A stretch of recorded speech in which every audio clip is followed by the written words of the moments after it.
नमस्कार दोस्तों, आप सभी का स्वागत है मेरे चैनल पर।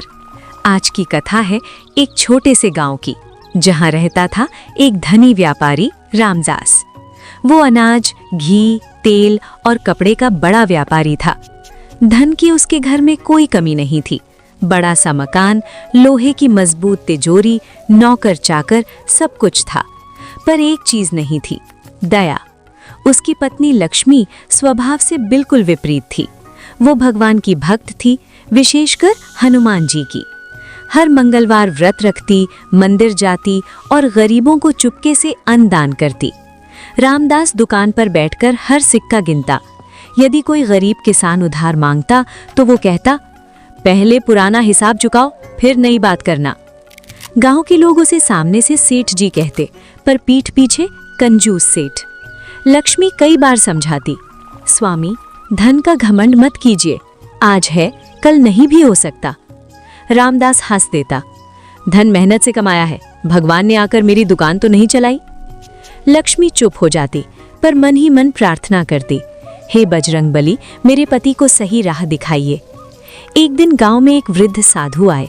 दोस्तों, यदि आपको कथा अच्छी लगी हो तो चैनल को सब्सक्राइब कर लें और घंटी का बटन दबा दें, जिससे आगे आने वाली वीडियो का आपको समय से नोटिफिकेशन मिल जाएगा और हमें भी मोटिवेशन मिलेगा, जिससे और अच्छी और सच्ची कथा हम आपके लिए लाते रहेंगे। कथा आगे बढ़ाते हैं। साधु सीधे रामदास की दुकान पर पहुंचे।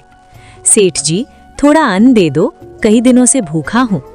रामदास ने ऊपर से नीचे तक देखा और कहा, मुफ्त में कुछ नहीं मिलता यहाँ, आगे बढ़ो। साधु मुस्कुराए। उनकी आंखों में अजीब सा तेज था। उन्होंने कहा, सेठ, तिजोरी का ताला मजबूत है, पर भाग्य का ताला कब टूट जाए कौन जानता है। ये कहकर वे चले गए। रामदास को क्षण भर के लिए अजीब लगा, पर उसने बात हंसी में उड़ा दी। कुछ दिनों बाद अमावस्या की रात आई। आसमान में बादल गरज रहे थे, तेज हवा चल रही थी। उस रात रामदास को एक विचित्र सपना आया। उसने देखा गांव का हनुमान मंदिर प्रकाश से जगमगा रहा है। मूर्ति जीवित उठी, आंखों से अग्नि जैसा तेज निकल रहा था। एक गूंजती हुई आवाज आई, रामदास, धन तेरा नहीं मेरा दिया हुआ है, दान से धन घटता नहीं बढ़ता है। रामदास डर के मारे कांप उठा। कौन है? आवाज फिर आई, समय रहते संभल जा। वो पसीने से भीगा हुआ जाग गया। उसका दिल जोर जोर से धड़क रहा था। अगली सुबह दुकान खुलते ही अचानक अफरा तफरी मच गई। आग, आग! दुकान के पीछे के गोदाम में आग लग गई थी। लपटें तेजी से फैलने लगी। रामदास चीख उठा, मेरा माल, मेरी मेहनत! लक्ष्मी शांत खड़ी रही। उसने धीरे से कहा, शायद ये वही चेतावनी है। गांव वाले दौड़ कर आए। सबने मिलकर पानी डाला। घंटों की मेहनत के बाद आग बुझी। जब रामदास अंदर गया तो देखा कि सामने का सारा माल जल चुका है, पर तिजोरी वाला कमरा सुरक्षित था। ये कैसे संभव था? आग उस हिस्से तक पहुंची ही नहीं। रामदास के हाथ कांप रहे थे। उसे सपना याद आया। उस रात वो पहली बार स्वयं मंदिर गया, घुटनों के बल बैठ गया। हे पवन पुत्र, यदि ये आपका संकेत है तो मुझे क्षमा कर दीजिए। मैंने धन को ही सब कुछ समझ लिया था। लक्ष्मी की आंखों में आंसू थे। मंदिर में दीपक की लौ अचानक तेज हो उठी। घंटी अपने आप बजने लगी। रामदास के हृदय में जैसे कोई बर्फ पिघल गई। अगले दिन से रामदास ने दुकान के बाहर एक तख्ती लगवाई, जरूरतमंदों को उधार दिया जाएगा। गांव वाले हैरान थे।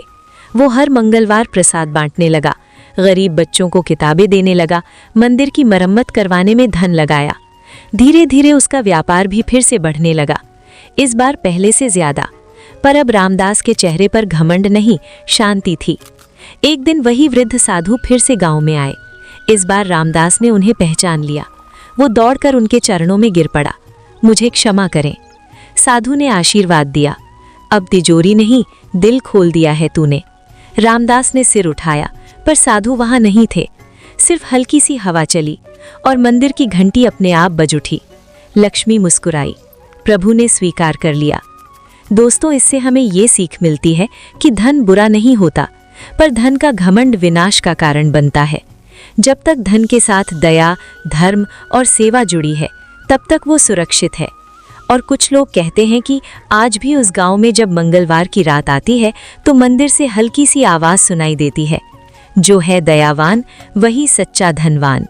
जिस पर भी हनुमान जी की कृपा सदैव रहती है वो जय श्री राम जय हनुमान अवश्य लिखें।